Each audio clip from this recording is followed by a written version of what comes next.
A worker discovers a letter written by the Pope just before his death, and its contents were so shocking that she fainted upon reading it.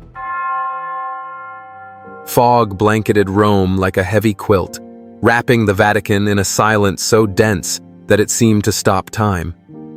It was a cold morning before sunrise, and the distant sound of bells mingled with the flickering of candles on the altars of the small chapel. The clock struck 4:30, and in the Pope's residence, where every corner seemed to hold centuries of history, the silence was so real you could almost touch it. For Fernanda, a 42-year-old worker, that day began with an unease she couldn't explain.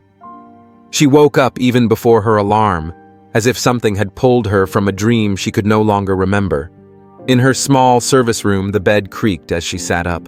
Her brown eyes, marked by years of work and devotion, stared at the cracks in the ceiling. The cold didn't justify the chill she felt. It was as if the air was charged with a warning. She rubbed her tired face and muttered, "Just another day, nothing unusual." But her heart, racing, disagreed. She put on her uniform, gray skirt, white blouse, clean apron. She tied her hair back with a scarf and adjusted the crucifix around her neck. Although she tried to ignore the strange feeling, it was as if something invisible was guiding her toward the unknown. Fernanda had worked at the Vatican for almost 20 years. She left her village in southern Italy on the advice of her mother, who believed serving God was the highest honor. And in those sacred halls, Fernanda had found her place. Although she never had direct contact with the Pope, seeing him from afar, with that serene smile that seemed to understand everything, gave her peace. But this morning, something made her feel closer to him than ever. In the kitchen, the aroma of warm bread and freshly brewed coffee greeted the staff. Maria, her co-worker of many years, was cutting fruit while commenting softly, "He looked so frail at Mass yesterday." But that smile, as if he knew something we didn't. Fernanda stirred her coffee, and that word, "knew," kept echoing in her mind. What if the Pope had a secret? Something that she, an ordinary worker, was about to discover. She shook her head. Crazy, she thought. But the unease wouldn't go away. Her tasks began as usual, sweeping the marble floors, polishing the candelabras, organizing books in the library. Each gesture was careful, like an act of faith, but she felt like something important was about to happen. Sometimes, she stopped in front of the tall windows, watching the dawn light struggle to overcome the fog. "God, guide me," she whispered, clutching her crucifix. But she heard no answer, only the echo of her own voice. At 7, Sister Catherine appeared in the library, tall, serious, with a gaze that commanded respect. She approached Fernanda and said firmly, "You're to tidy the Holy Father's chambers today. He requested someone trustworthy." Fernanda's eyes widened in surprise. "Me?" she asked, unsure. Catherine just nodded. She offered no further explanation but examined Fernanda from head to toe as if searching for something beyond the uniform. With her heart pounding, Fernanda walked toward the papal apartments. Each step on the marble sounded like an announcement. In front of the large wooden door, she knocked softly, receiving no response. She slowly turned the handle. The room was simple but full of meaning. A wooden bed, a crucifix on the wall, a desk with books. A cold breeze entered through a half-open window, stirring the curtains as if they were floating souls. The Pope wasn't there. Fernanda began to clean. She carefully folded the sheets, dusted the desk, and straightened the books. But her mind was elsewhere, invaded by a feeling she couldn't explain. And then she saw it. A folded piece of paper, unlike any of the official documents she had ever seen. It was old, yellowed, with worn edges. Next to it, an antique pen with fresh ink. She hesitated. She knew she shouldn't touch the Pope's personal belongings. It was one of the strictest rules. But something about that paper called to her. As if that message was for her. With trembling hands, Fernanda picked up the paper and slowly unfolded it. The Pope's handwriting, so elegant and careful, seemed to have a life of its own. "Today is my last day in this world, and I know exactly what I must leave behind." The air left her lungs. Every word she read was like a stone sinking her deeper and deeper. The Pope knew he was going to die, and he had kept a secret that now, by fate or chance, she held in her hands, a truth that could shake everything. The last lines spoke of a new era guided by a woman with a mother's love, and it squeezed her heart. Tears flowed without warning. She gasped for air, and the paper slipped from her hands just before she fainted onto the cold floor. She woke up minutes later. The note was still there beside her, as proof that she hadn't dreamed it. With hands still trembling, she read it again, trying to understand what those words implied. The Pope had entrusted this message to her, an ordinary employee with no education or power. Why me? She thought. I don't have what it takes for something like this. But those words, so clear, so firm, seemed to speak directly to her soul. She tucked the note into her apron pocket, certain that her life had just changed forever. What had begun as a strange premonition now felt like the beginning of something enormous. Still kneeling in the middle of the Pope's room, she clutched the note to her chest, as if she could protect herself from everything that was coming. The Pope's words kept echoing in her mind. The truth must come to light, but only through someone with a pure heart. Each word was a call, even though she didn't know how to answer. The room, so simple and silent, weighed on her more than ever, and Fernanda, still trembling, could barely grasp what she had just discovered, a secret capable of changing the history of the church, and it had fallen into her hands. The sound of heavy footsteps in the hallway snapped her out of her trance. The door burst open and Sister Catherine appeared. Tall, rigid, her silhouette was outlined by the light from the hallway. Her black habit contrasted with her pale face, and her eyes flashed as she saw Fernanda lying on the floor, the paper still in her hand. "Fernanda!" she shouted, her voice sharp as a knife. "What are you doing on the floor? Get up immediately!" Fernanda tried to get up, but her legs trembled. She clutched the note to her apron, as if protecting it. Sister Catherine's gaze was like a storm gathering above her. For a moment, the entire room shrank. Only the two of them existed. I was just tidying up," Fernanda murmured, her voice shaking. But her fear was evident. Sister Catherine crossed her arms, her rosary hanging from her belt like a reminder of her power. "Don't lie to me," she said coldly. "What is that paper? Give it to me now or you'll get yourself into trouble you can't get out of." The threat was clear, and Fernanda felt panic rising in her chest. Catherine knew more than she was letting on. What if she also knew the contents of the note? She instinctively clutched the paper tighter. It's just a piece of paper I found while cleaning," she replied, her voice low, trying to sound casual. "It's nothing important, I swear, sister." "Nothing important?" Catherine repeated, letting out a dry laugh that bounced off the walls. "A piece of paper that makes you faint on the floor? I'm not stupid, Fernanda. Give it to me now, or you're out of here. There will be no second chance." The words hit her hard. She knew Catherine had the power to fire her. If she said a word, she would lose everything: her job, her home, her connection to the Vatican. But something inside her said, no. She thought of the Pope, his smile, the trust he had placed in that note. She couldn't betray him like that without knowing why. From some deep place, she drew strength she never knew she had. "Sister Catherine, please," she said softly but firmly. "The Holy Father wrote that note. He wanted someone to find it, and that person was me. I don't know why, but I can't give it to you without understanding what it means." She said it as if making a confession, and the silence that followed was brutal. Catherine stood motionless, her hand outstretched, her eyes wide.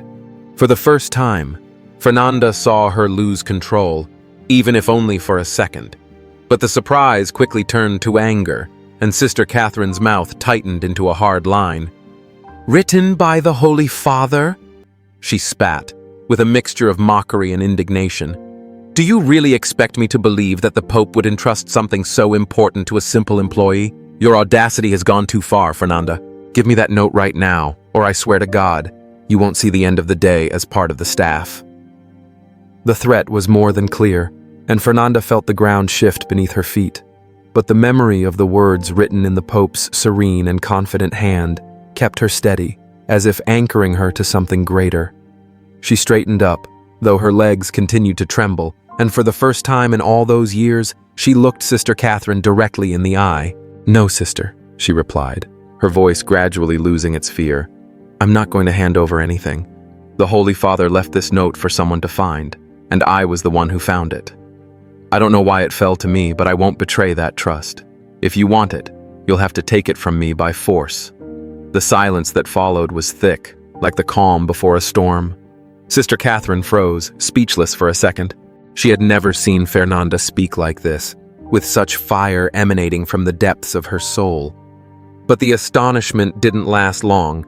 It immediately turned into pure fury. She lunged forward and grabbed Fernanda's arm roughly, trying to snatch the note. "You fool!"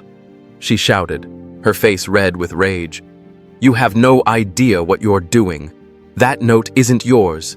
It belongs to the church, to those who know how to handle these matters." Fernanda defended herself, struggling between fear and determination. She gripped the note with all her might, even as Sister Catherine pulled on her arm, her nails digging into her skin. The paper crackled dangerously.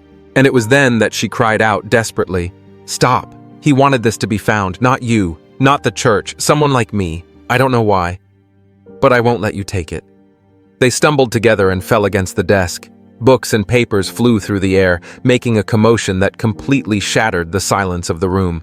For a moment it seemed that Sister Catherine would win, that her rage-fueled strength would overcome her. But Fernanda, driven by something she couldn't explain, perhaps faith, perhaps the spirit of the Pope himself, managed to break free. She ran to the corner of the room, still clutching the note securely in her hands. With ragged breath, she looked at Catherine. Sister Catherine was getting up, her habit in disarray, and her eyes blazing with fury. But there was also something new in her gaze, something that hadn't been there before. Fear. A dry, ancient fear, as if she knew that that piece of paper had the power to topple everything she knew. "You'll regret this, Fernanda," the sister said in a low but venomous voice. "You have no idea what you've just started." And without waiting for a reply, she turned on her heel and left, her footsteps echoing down the hallway like a receding threat. Fernanda stood still, trembling. She clutched the note to her chest as if it were her only protection. She knew that this clash with Sister Catherine was just the beginning. The Pope's secret, whatever it was, had set her on a path of no return. She looked at the paper again, as if seeking to understand why she had been chosen. The words were still there, clear as day. The truth must be revealed, but only by someone with a pure heart. She didn't feel special, but something in those words told her that perhaps, just perhaps, the Pope had seen something in her that she hadn't even known she possessed. Suddenly, a distant noise startled her. Muffled but tense voices were coming from the hallway. She quickly tucked the note into her apron pocket, her heart racing. Something was happening at the Vatican. Something big. She had to decide. Hide the note and pretend nothing happened, or move forward and face whatever came next. But she knew one thing. The day was just beginning, and the Pope's secret would take her to places she had never imagined. With effort, she got up. She smoothed her apron with trembling hands. The room was a mess. Books strewn about, papers scattered, as if everything was shouting that something important had happened there. The silence returned, but it wasn't peaceful. It was a warning. She knew she couldn't leave the room in such disarray. Any disorder would raise suspicion, and she couldn't afford that. She hurried to pick up the books, stacking them on the desk, and arranged the papers as best she could, even though inside, she couldn't calm her mind. As she cleaned, her eyes fell on the pen she had seen next to the note. It was old, silver, with engravings so detailed they seemed to tell a story. Something about it made her hesitate.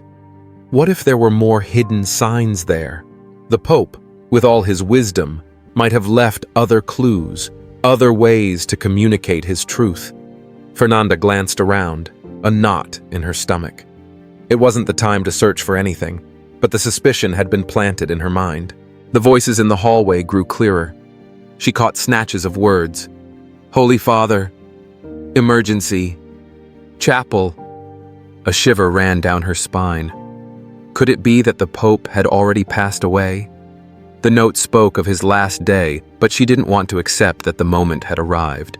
Driven by urgency, she ran to the door and opened it just a crack. The hallway was empty, but the voices were coming from the private chapel, just a few steps away. She knew perfectly well she shouldn't go.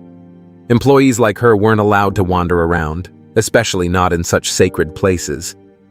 But something stronger was pushing her, as if the note itself, tucked in her apron, was showing her the way. She carefully closed the door and stepped into the hallway, hugging the wall and walking in the shadows. The marble walls, with their ancient frescoes, seemed alive, and the echo of the bells in the distance tightened her chest. Reaching the entrance to the chapel, she hid behind a column. She peeked her head out just slightly. Inside, there were several men in religious robes, all gathered in a circle. She immediately recognized Cardinal Ramirez, with his hard face and cold gaze that had always made her uncomfortable. Beside him, Sister Catherine was speaking with hurried gestures. She couldn't hear anything, but the tension was palpable from afar. Suddenly, a stifled cry broke the silence, and everything went still. Fernanda covered her mouth, her heart pounding. She saw Cardinal Ramirez kneel, and behind him the others followed suit, all except Sister Catherine, who remained standing, white as a sheet, with an unreadable expression. Was it grief, fear, or something darker? Before she could understand what was happening, she felt a strong hand on her shoulder, spinning her around sharply. It was Paolo, one of the Swiss guards. He had always been kind to her, young with a calm gaze, but this time his expression was serious. "What are you doing here, Fernanda?" he asked in a low but firm voice. "You know you shouldn't be in this area without authorization." Fernanda swallowed hard. The note in her pocket burned against her skin. She couldn't tell the truth, but she couldn't make up just anything either. Paolo had always been fair to her, but his loyalty was to the Vatican, not to an employee. "I heard voices," she replied, improvising carefully. "I was tidying the Holy Father's room and thought something was wrong. I just wanted to see if I could help." Paolo frowned. He didn't look convinced. He glanced toward the chapel, then back at Fernanda. "Something did happen," he murmured. "The Holy Father has passed away. They found him in the chapel a few minutes ago. Don't tell anyone. It shouldn't be known yet." His words hit her like a punch to the gut. The Pope was dead. What the note said was true. He knew this day would come. She felt her eyes welling up, but she held back. She couldn't break down now. She nodded, feigning composure. Paolo released her. "Get back to your duties," he said curtly. "And don't say a word. The Vatican needs calm, not gossip." Fernanda turned and walked slowly down the hallway. But inside, her mind was a whirlwind. The Pope was dead, and the note she carried was the last message he had left. What was she supposed to do with it? Hand it over? Hide it? Or reveal it? And what did he mean by that truth that only a pure heart could make known? She returned to the room, closed the door, and took out the note with trembling hands. She unfolded it carefully. The words, now more alive than ever, stared back at her from the paper. The truth must be revealed, but only by someone with a pure heart. She read that sentence over and over, trying to understand it, as if the Pope himself, from wherever he was now, was still speaking to her. Did the Pope really want her, a simple employee with no voice or power, to be the one to reveal something that could shake the foundations of the Church? What if what the note said was so dangerous that it could put everything at risk? She didn't have time to think further when the door to the room opened again. Fernanda reflexively tucked the note back into her pocket and turned quickly. It was Maria, her kitchen co-worker, who entered with a pale face and wide eyes. "Fernanda, you have to come now," she said, her voice trembling. "They're saying the Pope died, but there's something strange. Sister Catherine is looking for you. She's like a madwoman. She says you touched something you shouldn't have." Fernanda's heart stopped. Sister Catherine hadn't given up. Maybe she didn't know exactly what, but she suspected. And with the Holy Father's death, the entire Vatican was in an uproar. She had to act fast, face Catherine again, or find somewhere to hide the note while she figured out what to do. "Maria, I need your help," Fernanda said, grabbing her hand. "I can't explain now, but I need you to cover for me. Don't let her find me." Maria hesitated. Her confusion was evident, but their friendship prevailed. She nodded, squeezing Fernanda's hand tightly. "Go to the laundry room. No one will go there for now. I'll say you're busy with the laundry. But Fernanda, what's going on? You're acting very strange." Fernanda didn't say anything, just thanked her with a look and ran down the hallway, the note throbbing in her pocket as if it had a life of its own. The laundry room was her hiding place for now. The humid air, the smell of soap, and the mountains of white sheets were a stark contrast to the turmoil inside her. She sat on a wooden bench, carefully took out the note, and read it again. The Pope's elegant handwriting seemed to speak directly to her. She reread each word as if searching for a map, something to tell her what to do. The note spoke of a hidden truth that the Church had concealed for centuries, something that, according to the Pope, could either liberate or destroy. But what exactly was it? And why entrust it to someone like her? Fernanda closed her eyes and clutched the crucifix at her neck. "God, tell me what to do," she murmured. But there was no answer, only the hum of the machines and the smell of detergent. Quick footsteps on the stairs made her quickly put the note away. She jumped to her feet, thinking Catherine was coming, but no, it was Maria, agitated, her face red and her breath short. "Fernanda, you have to come," she said between gasps. "Something strange is happening. They're preparing everything for the Pope's burial, but there's a girl. She's saying strange things." Fernanda looked at her, puzzled. "What things?" Maria hesitated, as if she didn't know how to say it. "She's saying the Pope is alive, that he spoke to her, that he's not dead." The news hit her like a bucket of cold water. Alive? How could that be? Paolo had clearly told her that the Pope had died, and the note in her pocket confirmed that he knew he was going. But a girl saying she had seen him, that turned everything upside down inside her. A sign? Or just the imagination of a frightened child? "Take me to her," Fernanda said without a second thought. "I need to hear what she's saying." Maria hesitated. "What if Catherine finds you? She's still looking for you." "I know," Fernanda interrupted, "but I can't keep hiding. Something is happening, and it's not small. I need to know."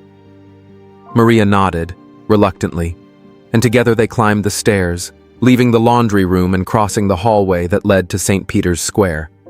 The Vatican was an ordered chaos. Clergymen bustled back and forth with candles, ornaments, sacred books. The Swiss guards patrolled with serious faces. They were already organizing everything for the funeral, even though no official announcement had been made yet.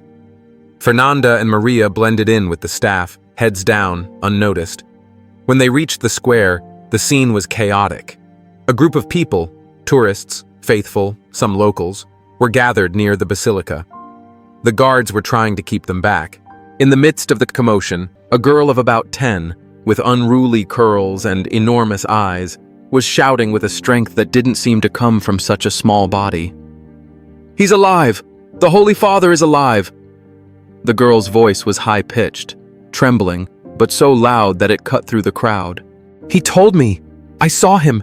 He said he's alive and that the truth has to come out!" Fernanda felt a shiver run down her spine. The little girl's words echoed within her, as if they had escaped directly from the note hidden in her pocket. She pushed her way through the crowd carefully until she had a clear view of the girl. She wore a worn blue coat, and a nun was trying to calm her, holding her by the shoulders, but she kept shouting even louder. "Who is that girl?" Fernanda asked softly to Maria, who was watching everything with evident unease. "I have no idea," her friend replied, biting her lip.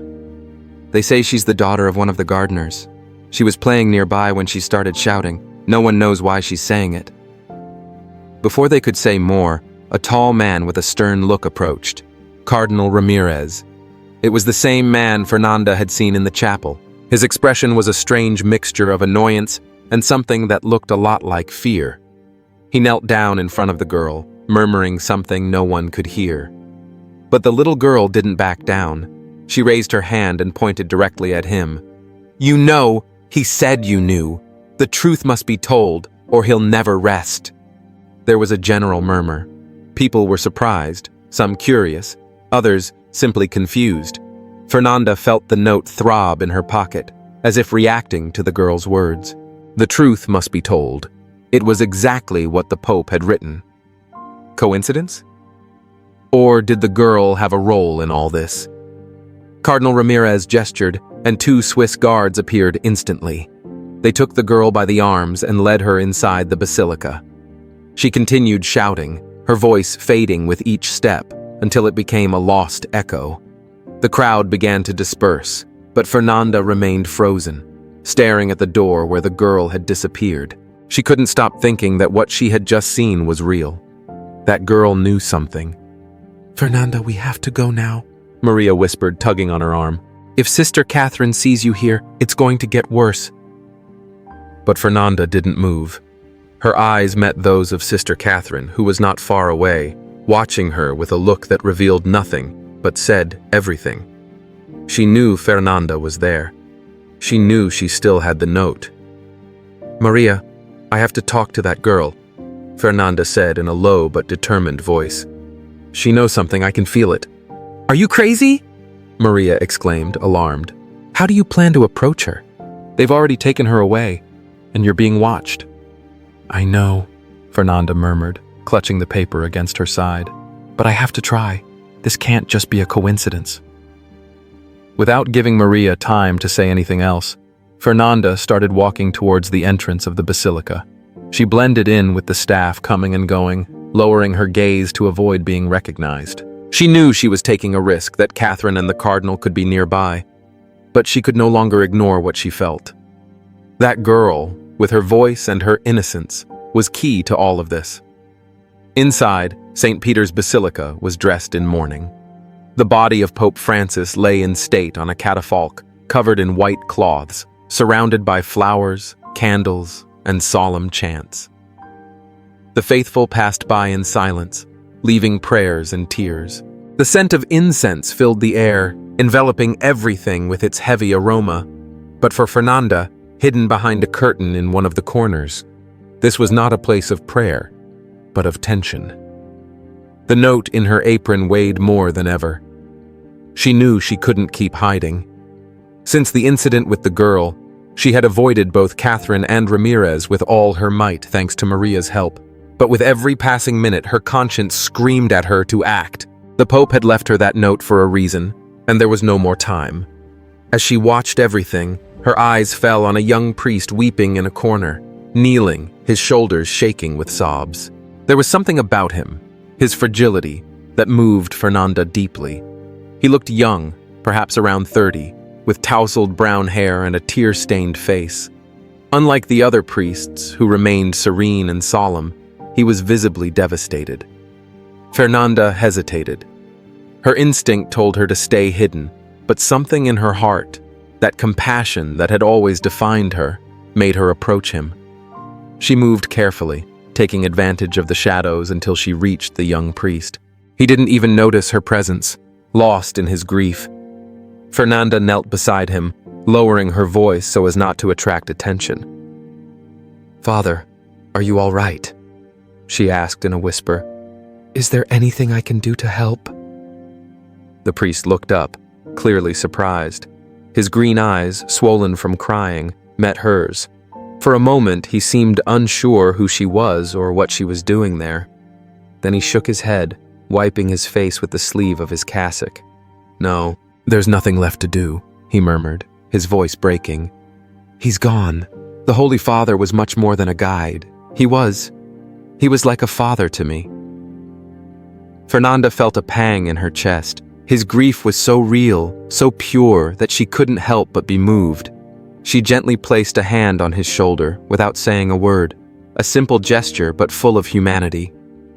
"I know it's hard," she said softly, "but he left something Something that might bring you some comfort." The priest frowned, intrigued.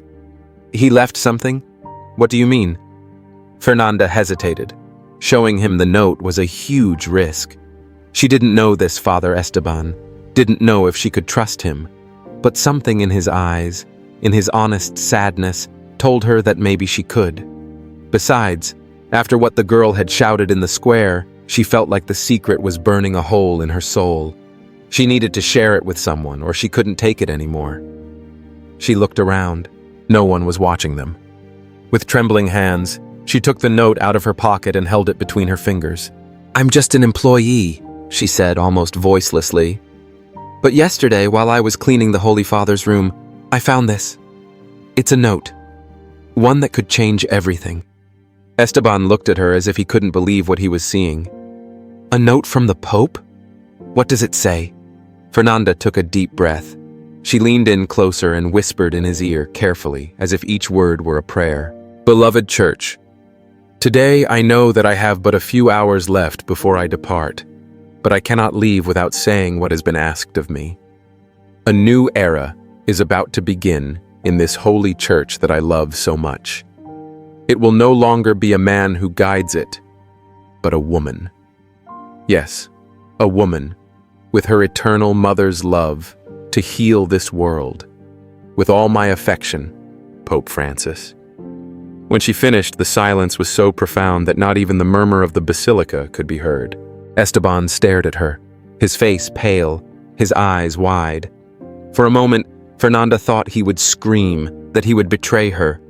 But instead, he covered his face with his hands, as if needing a moment to process what he had just heard. "A woman?" he murmured, trembling.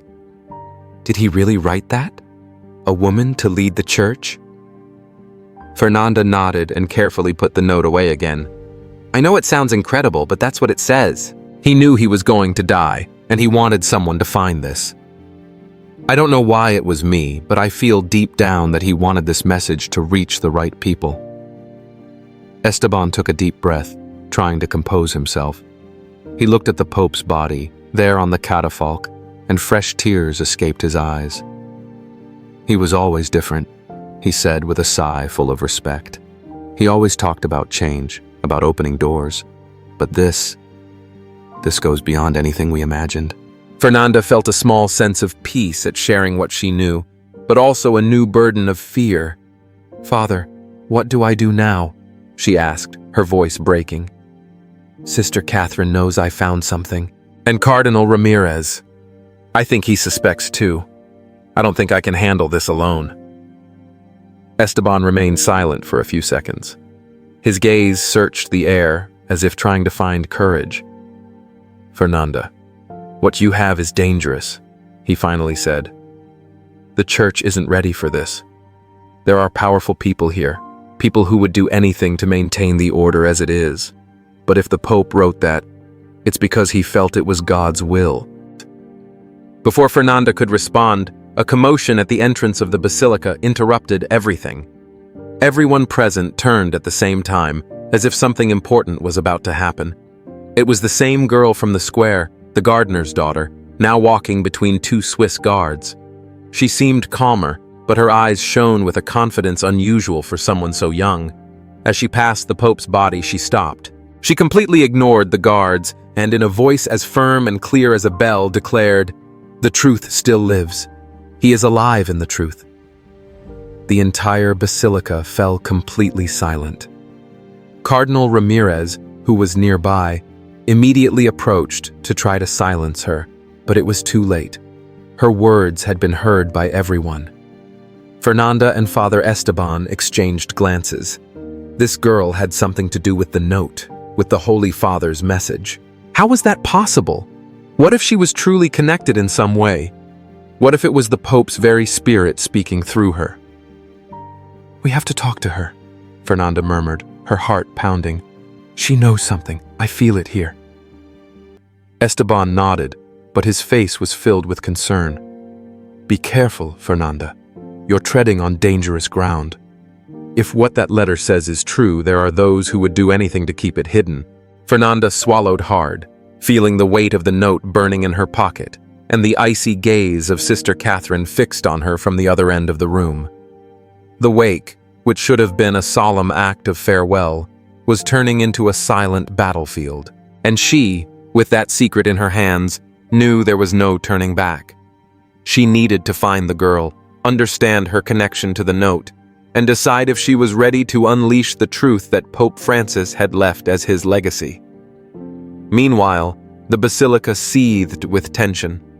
Fernanda, hidden in the shadows, felt Sister Catherine approaching, resolute, like a predator that hadn't lost sight of its prey. When she was within reach, she grabbed Fernanda's arm and pulled her into a secluded corner, behind a heavy curtain that separated the main nave. "The game's over, Fernanda," Sister Catherine hissed, her voice low but charged with authority. "I know you're hiding something. What's that paper you took from the Holy Father's room? Speak now, or I swear you'll be thrown out of the Vatican before nightfall." Fernanda felt fear rising in her throat like bile, and Sister Catherine's grip hurt. For a second, she thought about making something up, any excuse. But she was tired of being afraid. Everything that had happened, the girl, Father Esteban, the note, gave her a strength she hadn't had before. Maybe, she thought, maybe Sister Catherine herself could understand what those words meant. Maybe, with her iron will, she would be the ally Fernanda needed. With tears in her eyes, she took a deep breath and gambled everything. "Sister Catherine, I'm going to tell you the truth," she said, her voice trembling but firm. "But listen to me, it's not what you think. It's something much bigger than the two of us." Sister Catherine frowned, surprised by Fernanda's surrender. She released her arm but didn't avert her gaze. "Speak then. But if you're lying, Fernanda, you won't find forgiveness in this world or the next." Fernanda took the note out of her pocket, held it carefully without giving it to her, and unfolded it respectfully.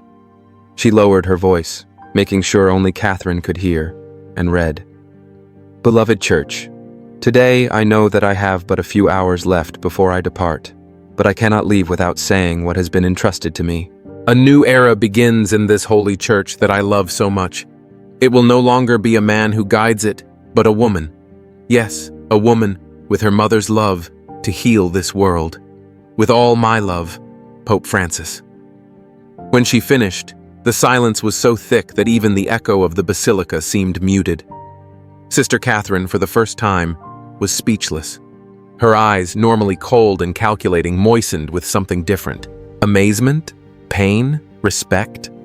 She reached out a hand as if to touch the note, but Fernanda instinctively tucked it away.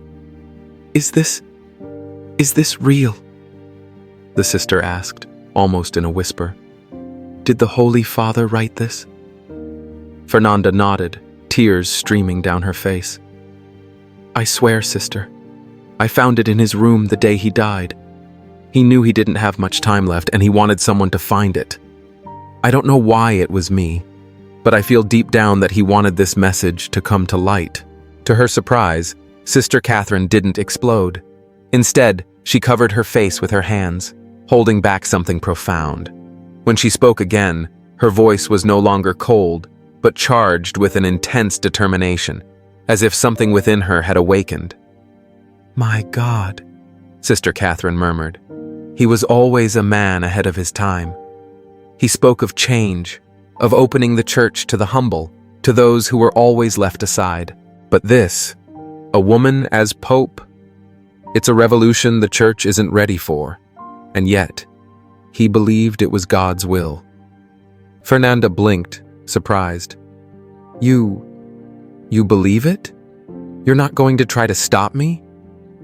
Sister Catherine looked at her, and for the first time, her eyes showed something more than coldness. "Fernanda, I've spent my entire life serving this church, but above all, I served the Holy Father. If he wrote this, if he believed this with all his heart, then the least I can do is respect his will. But we have to be smart. There are people here, Cardinal Ramirez, for example, who would do anything to bury this." Fernanda felt such a strong sense of relief that her knees almost buckled. Sister Catherine, the woman she had feared so much, was now her ally. Together, perhaps they could find a way to fulfill the Pope's wish, "What are we going to do?" Fernanda asked, wiping away her tears. "We can't just announce it. It would be a disaster." Sister Catherine was silent for a few seconds, observing the basilica. Then she seemed to have an idea. "We'll do it carefully," she said firmly. "The message will be shared, but no one will know it came from you. That way we protect your identity. If anyone has to face the consequences, it will be me."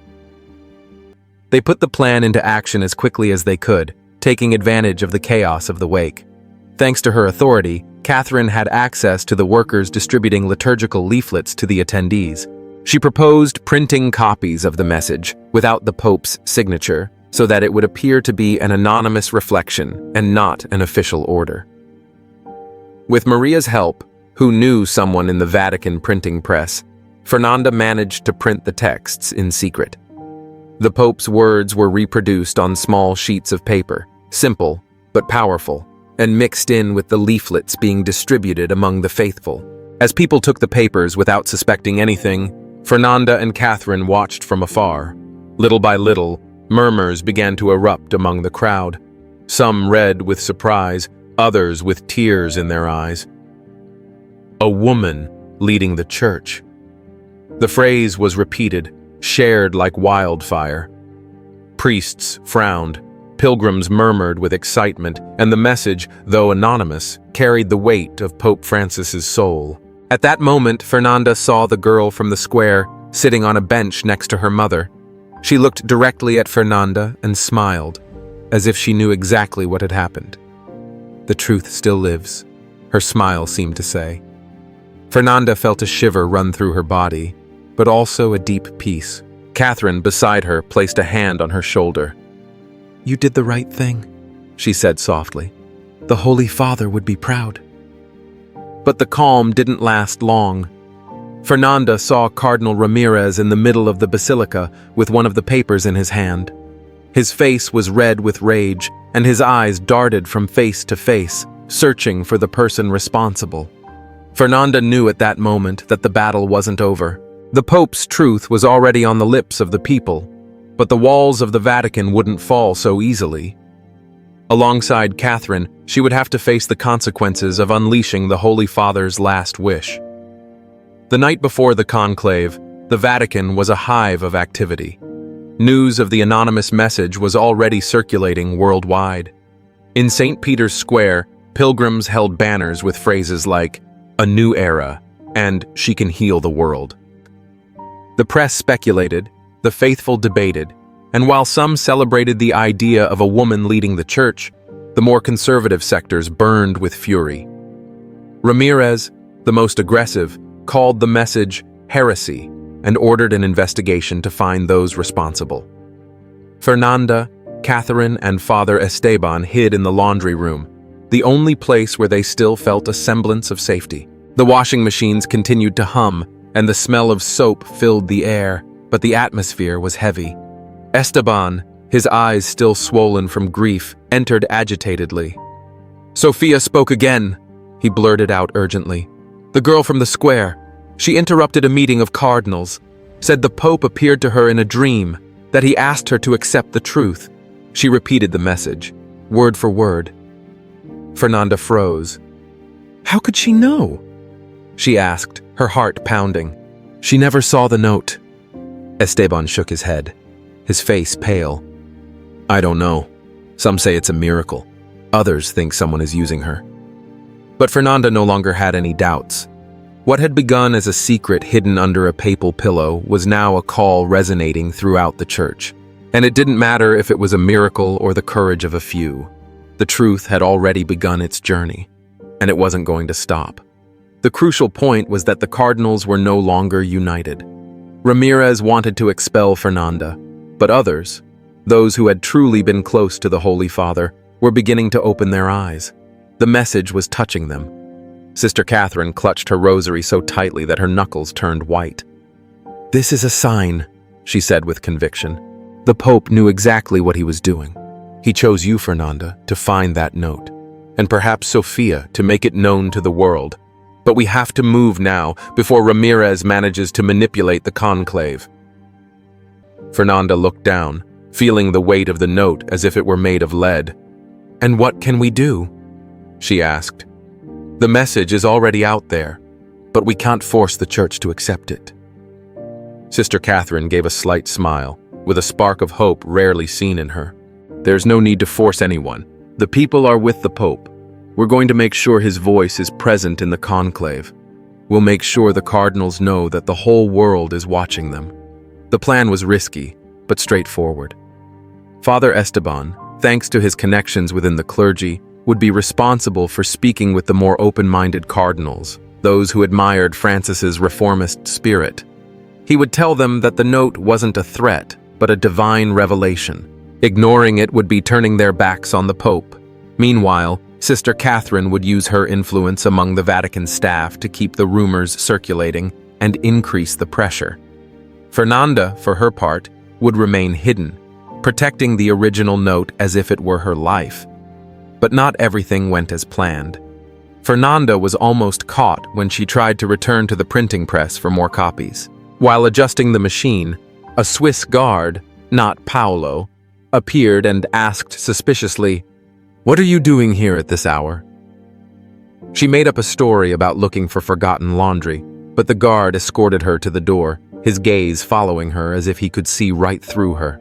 Later, Maria told her that Ramirez had ordered the staff to be interrogated, convinced that the message had come from within the Vatican. Catherine wasn't having an easy time either. In a meeting with the clergy, Ramirez confronted her directly, accusing her of not controlling her staff. Catherine, with her usual composure, denied everything, but her eyes held a firmness that said otherwise. "The truth always finds its way, Your Eminence," she replied before leaving Ramirez fuming. The conclave drew closer, and St. Peter's Square seemed to boil. Pilgrims raised banners with phrases from the note, while the media exploded with headlines. Did Pope Francis want a woman to succeed him? Sophia, now cared for by a group of nuns who believed in her vision, became almost a saintly figure. Her videos saying, "The truth lives," went viral. Demonstrations multiplied around the world. Fernanda, hidden in the laundry room, listened to everything on an old radio. She felt the note like a beacon in the midst of the chaos. On the last day of the conclave, she was almost discovered again. She was carrying a basket of laundry to the printing press, pretending to check the copies, when she ran into Paolo. The guard looked at her seriously. "Be careful, Fernanda," he whispered. "There are eyes everywhere." She nodded silently, her heart in her mouth, and ran back to the laundry room, where Esteban was waiting for her. "They're discussing the note," he said breathlessly.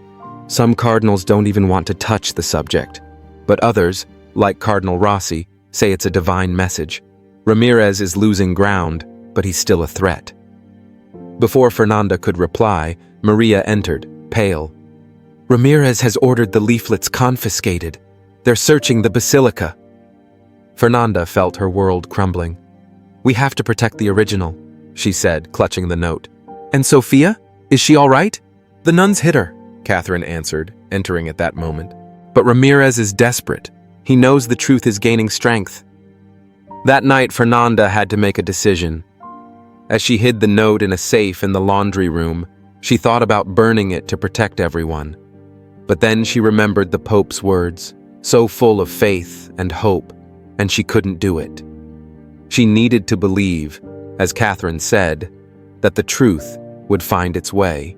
When white smoke finally emerged from the Sistine Chapel chimney, Fernanda, Catherine, and Esteban were gathered together, listening to the basilica bells.